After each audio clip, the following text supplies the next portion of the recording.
dikit nggak apa-apa. Tapi kita harus tetap semangat untuk mendukung Onyx. Jadi Sonic dari Sabang sampai Maroke, mana tepuk tangannya?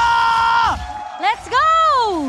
Harus tetap semangat, harus tetap optimis kita bisa mendapatkan game kali ini. Lemes dikit nggak ngaruh. Lemes dikit nggak ngaruh. Nggak ngaruh, karena masih ada banyak game yang bakal kita jalankan. Ingat ini best of 7. Dan tentunya untuk menggapai 4 poin itu bukan hal yang mudah. Apalagi ketika kita berbicara di M5 World Championship, semua momentum bisa diciptakan. Apakah ketika Grand Final M Series setiap beda region selalu menimbulkan game yang lama? Kita lihat ya kali ini ya. Iya ya, Ah, selalu gitu ya. Kayaknya emang disimpan untuk khusus Grand Final sih. Iya. Oke, tapi pergerakan dari Onyx sekarang yang mulai terlihat memang agak sedikit agresif. Untuk, tapi Ogwen berhasil untuk mendapatkan Little Wanderer-nya. Dan Suns kali ini akan lebih berfokus tentunya untuk memenangkan landing dari area mid. iya, dan bahkan kalau kita melihat juga dari pemilihan Master Assassin kembali dengan emblem Marshman sehingga membuat attack speed yang dimiliki oleh One dari Super Marco ini cukup harus sedikit ditakuti. Apalagi dengan tempo early game yang dijalankan sama AP Brand ini bisa jadi ada sedikit kendala nantinya ketika berbicara ganking ke area gold lane. Hayabusa dari Kairi harus mempersiapkan bagaimana cara rotasi yang paling efisien. Dan sekarang mungkin momentumnya. Oke, langsung ada Shadow Kill menuju ke arah seorang Super Marco. Memaksa mundur ke arah belakang, tapi sayangnya cewek belum berada di dalam posisi level yang cukup maksimal. Tapi ingat, ketika Ogwen tidak memiliki flicker, ini adalah sebuah keuntungan. Iya, sebuah keuntungan yang dimana kemungkinan satu buah flicker yang masih belum ready ketika turtle pertama nanti yang akan dikontes oleh pemain dari Onyx. Tapi Flap TZ sepertinya sudah mulai mengganggu juga pergerakan dari seorang Boots. Udah kelihatan sebenarnya dari game 1, game 2, dan game 3. Ini Boots benar-benar diprioritasin banget ketika ada objektif turtle yang muncul loh. Oke, tapi Kairi terzoning out habis-habisan sama Flap TZ. Dan bahkan mundur ke arah belakang. Di depan sana Angela udah standby on position bersama dengan Sans dengan Primal Ward for defensive. Vengeance telah didapatkan oleh seorang Flap TZ. Zoning out-nya pun berhasil. Bersama dengan Heartcut yang mengerasuki tubuh dari Flap TZ. Oh, kayaknya Onyx ingin bermain dengan tempo kiting. Bahkan walaupun Keyboy memiliki Divine Judgment, dia nggak buru-buru loh untuk menggunakan Divine Judgment-nya. Kecuali dengan flicker yang Keyboy miliki, ini adalah timing yang tepat. Tapi Ogwen seperti sudah hadir di sana. Dan kalau numbangin Ogwen sekarang juga nggak bakal cukup damage-nya. Entah kenapa aku merasa ya, setiap kali Onyx nih pengen coba untuk ngasih pressure ke arah pemain-pemain dari AP Brand tuh malah menjawab lebih galak gitu loh, Be. Ya, karena mereka rotasinya berdua, Cimomo. Jadi ini yang membuat gerakan secara jumlah dari AP Brand akan selalu lebih diunggulkan. Dan ini dia permainan slow down tempo dari Onyx. Mereka membawa Assassin Jungler, jadi mereka nggak mau buru-buru untuk kontes ke arah dari Turtle. Mungkin akan membiarkan bagaimana KLTC dengan perfect turtle-nya. Apalagi KLTC membawakan Akai. Untuk kendali objektifnya dia sangat kuat sekali. Benar-benar. Dengan satu buah heavy spin tentunya yang bisa memporak-porandakan pemain-pemain dari Onyx. Dan tempo permainan yang cukup pelan nih Ranger Mas. Kelihatan masih dipegang oleh Onyx juga. Keyboy belum datang dengan satu buah flicker dan juga satu Divine Judgment-nya. Dia benar-benar lagi cari target yang benar-benar mahal banget untuk di-pick untuk tim Onyx. Sekarang gini ngomong Chan, ini dari tim Onyx. Empat-empatnya gak ada yang bisa follow up Keyboy. Iya Sun sekalipun yang punya burst damage untuk sekarang gak bisa untuk nge-follow up Keyboy. Jadi Keyboy bermain dengan ini aja, proaktif aja. Dan sedangkan di sisi dari Kairi, dia cuma bisa farming. Kalau dapetin early atau prematur bagus, kalau misalnya hard limit to the late game memang itu yang mereka target utamakan. Iya, tapi tinggal pemilihan item juga ini penting sih. Kalau misalkan Suns menuju ke arah Necklace of Durance terlebih dahulu, hal ini akan menimbulkan efek yang cukup positif karena setidaknya nantinya view tidak akan begitu maksimal dengan menggunakan Heart Guard-nya. Apakah memang trio mid dari Onyx ini memang harus berjalan secara berbarengan? Bentar, Calvin Winata. Cukup unik kali ini, dia tahu kayaknya kalau game ini akan dibawa menuju ke arah late game. Game lama ini. Makanya dia bakal langsung build ke arah Corrosion Side. Dia nggak mau Demon Hunter Sword duluan, dia tahu kalau Demon Hunter Sword duluan bisa langsung di counter abis-abisan oleh teman-teman dengan AP Brand. Makanya dia memilih untuk farming terlebih dahulu. Ya, Force Cloud di tangan dari Super Marco. Dan ini akan coba ada retribution from Kairi. Berhasil menggocek begitu saja, tapi Kairi semaksimal mungkin mencoba untuk menghindari semua damage yang telah diberikan. Shadow Kill dan Boost di depan sana mencoba untuk menyelamatkan sekarang Kairi. Tapi nampaknya Kairi one last hit. This is Super Marco ready to take off. Dan berhasil mendapatkan boost bersama dengan seorang Kairi. Meanwhile dari bottom lane, cewek seperti biasa menjadi prioritas untuk split push dan akan menjadi sebuah jawaban di arah late game nanti. Iya, mid to the late game adalah target dari tim Onyx. Di game yang keempat kali ini melihat Meskipun kita ngelihat satu buat turtle yang baik, tapi Suns, flicker yang begitu manis menyelamatkan hidupnya. 3 pemain dari AP Brand benar-benar nge-pressure di area atas. Suns mencoba untuk melakukan clear secepat mungkin sehingga tidak akan ada yang bisa melakukan pick off. Dan bahkan turret di area atas masih bisa berdiri kokoh. Aku nggak mikirin turret sih, aku mikirin Kairi tanpa purple buff kali ini. Dia akan cukup struggle sekali loh. Iya, masalahnya lane jauh kemungkinan besar akan dipegang oleh cewek. Sehingga harus ada 2 space yang diciptakan oleh Onyx. Entah nantinya Kairi akan bermain dengan split push atau jangan-jangan cewek yang akan bener-bener ditemenin. Entah sama Keyboy, entah sama Boots juga. Karena kalau kita melihat dari segi item, kali ini dengan permainan split push, Kairi memang memiliki Hunter Strike. Tapi menurutku itu belum cukup karena si Halberd adalah solusi dari AP Brand dengan hero heal up-nya dan hero-hero tebal di lini depan. Oke. Tapi depan sana Momochan nampaknya dari Flat TZ akan selalu membawa damage yang sangat besar. Bahkan Bosa Pressford-nya for nothing. Gak akan ada satupun yang bisa di take down untuk saat ini. Wah, sekarang Onyx mereka udah mulai dipukul mundur perlahan tapi pasti. AP Brand mereka benar-benar berfokus banget untuk memajukan dan bahkan bisa dibilang ini semua laningnya dipegang kontrolnya. Tapi utama mereka mid lane pasti. Pasti. Karena dia ingin ngebuka, dia akan ngebengkek. Gimana caranya jungler ekspedisi AP Brand ini free full ke arah purple. Iya, lihat juga bagaimana gold earn dari cewek. Dia bermain dengan metode 1-3-1 dan ganti-gantian.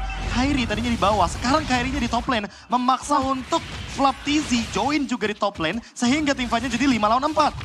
Oke, tim fightnya kali ini Momochan kita bakal menyaksikan di mana cewek fucking damage sudah mulai berasa. Mencoba untuk menang ke posisi dari seorang boss. Flicker for defense.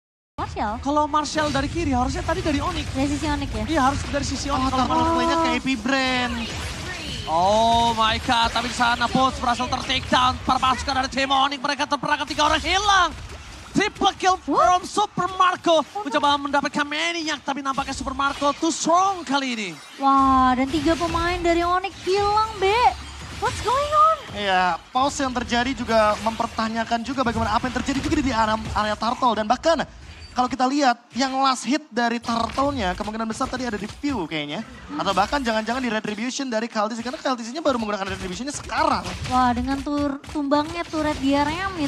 Ini yang dikatakan sama Ranger Mas sudah mulai kejadian. AP Brand akan bisa masuk ke area objektif dan bahkan bisa dibilang jungle dari tim Onyx. Nah ini team fight-nya tadi ya. Team fight, heavy spin.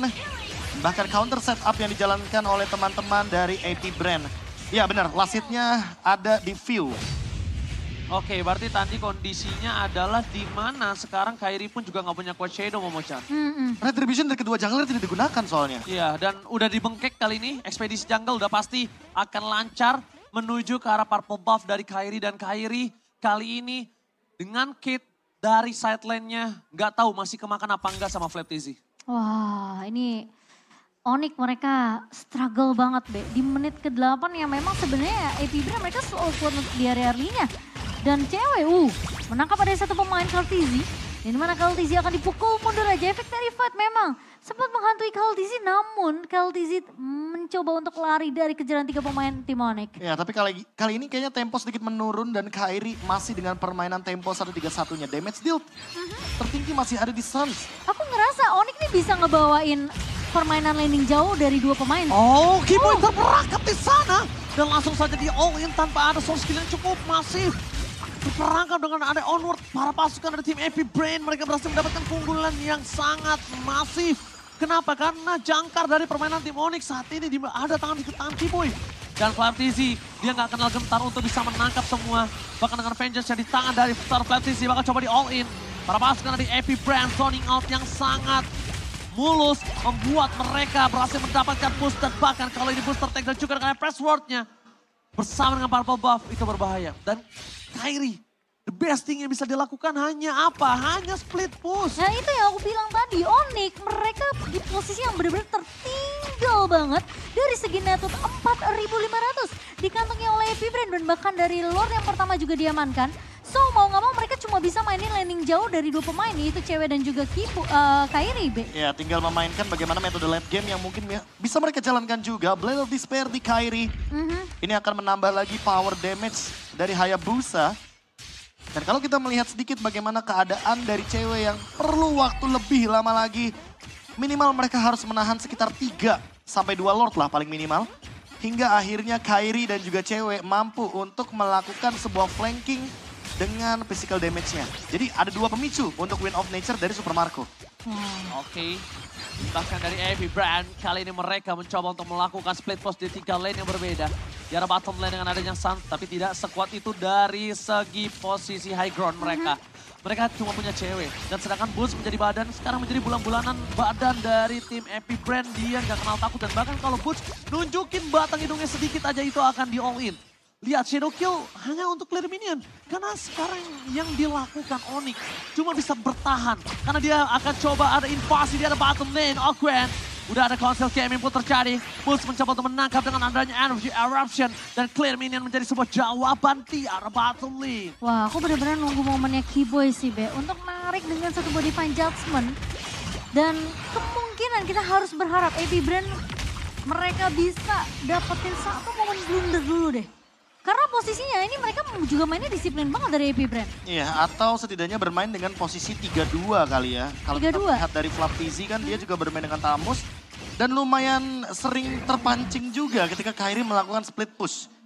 Jadi mungkin itulah momen yang bisa diciptakan dari Keyboy dengan menggunakan Divine Judgment. Shutdown menuju ke arah Flaptizi-nya. Jangan biarkan Flaptizi mendapatkan satu buah celah untuk mempop out Inferno-nya sebelum nantinya point pick off-nya bisa berhasil dan mereka akan bermain dengan metode 3-2 yang cukup ekstrim kali ini. Bahkan 2 damage dealer-nya berada di lane yang sama. Lihat nih Flaptizi benar-benar menang banget dari segi network sih Ranger Mas. Jadi kayak aku ngerasa dari segi item aja ini masih dipegang jauh banget dari sisi Flaptizi. Ya betul sekali. Dan kalau ngomongin dari posisi ini bukan pertama kalinya lihat dengan adanya gold difference yang jauh.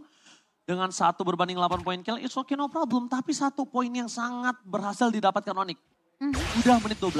Menit 12. Udah menit 12, menit 15 obstacle selanjutnya. Yes. Menit 18 habis itu.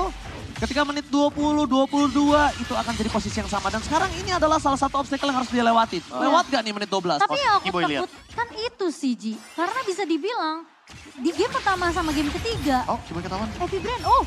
Oke, Keyboy kedapatan kali ini dengan posisi dan heavy spin disambut dengan sangat baik oleh perawat suka dari Heavy Brand. Keyboy terperangkap, oh my god. Pew udah mulai peka di mana keberadaan dari sosok seorang Keyboy. Dan selalu awareness dengan seluruh boost yang dimiliki oleh tim dari Heavy Brand. Dan ternyata Energy Eruption berhasil menangkap 2. Dan ada Appress Ward-nya yang masih ditaruh oleh seorang bot membuat para pasukan dari tim Heavy Brand agak cukup sedikit berhati-hati. Sas, Purple Water dikeluarkan. Shadow Kill menuju ke seorang Flaptizi tapi terlalu kuat. Belum bisa menumpahkan Flaptizi sedangkan Kairi kali ini diselamatkan oleh seorang Sans. Dan posisinya dari Onyx, mereka dengan tidak ada yang tumbang sama sekali aja ini udah the best thing yang bisa dia dapat. Wah itu benar-benar kiting yang bagus banget dari AP Brand. Mereka memang enggak sempat untuk ngasih space ke arah Super Marco untuk pecah dari segi cost browsing. Apa yang harus mereka lakukan? Tapi menurut aku, Onyx mereka harus ngedrag lagi game ini sampai menuju ke arah 15 menit ke atas sih, Be. Ya, aku Karena setuju menurut banget. aku, kayaknya kalau paksa untuk team fight, ini malah jadi bahaya untuk Onyx. Kayaknya bahkan di atas menit 18 deh. Melihat draft yang dibawakan oleh Onyx, apalagi single target, pick off moment. Itu bisa terjadi ketika AP Brand benar-benar dalam keadaan terpisah. Atau setidaknya hard guard sudah digunakan terlebih dahulu. Dan ini dia formasi defense 4-1 yang akan dibawakan oleh teman-teman dari Onyx. Ketika Kairi akan mencari sebuah space di lane jauhnya. Tapi tampaknya Kairi juga pun harus dipanggil mundur ke arah belakang. Karena posisi dari tim AP Brand mereka telah berkumpul menjadi satu di depan sana. Kaltizi gagal mendapatkan sosok dari Kairi. Lord masih bisa ditahan. Lihat obstacle kali ini. Udah lewat. Obstacle menit 12 sudah lewat. Obstacle selanjutnya akan ada di menit 15-16. Kita bakal menyaksikan di mana para pasukan dari AP Brand akan coba menabrak di arah mid lane. Posisi dari Putz mencoba Energy Eruption di depan sana. Ditarik. Walaupun turretnya di depan sana berhasil dipecahkan. Tapi lihat tidak ada defense judgment membuat para pasukan dari AP Brand berani untuk masuk. Dengan damage yang diandalkan dari best turret membuat para pasukan dari AP Brand mereka benar-benar perkasa kali ini. Wah, Flaptizi bahkan belum ngebuka. Oh, tapi kali ini oh my god, Kaltizi berhasil membuat Suster takedown. Tidak ada Sasin di bencana. Onyx Indonesia. Mereka berada dalam kondisi yang tidak baik-baik saja. Pokoknya damage telah dikeluarkan, tapi Super Marco free hit dan terjaga dengan sangat baik. Bestnya, dia gak peduli apapun terjadi. Dan Super Marco boost depan sana. Blazing Run from cewek. Booster takedown, gak ada bisa selamatkan. Shadow Kill belum bisa melakukan clear minion. Bahkan di arah bottom lane minion yang masuk dan Heavy Brand. oh no. Take the game.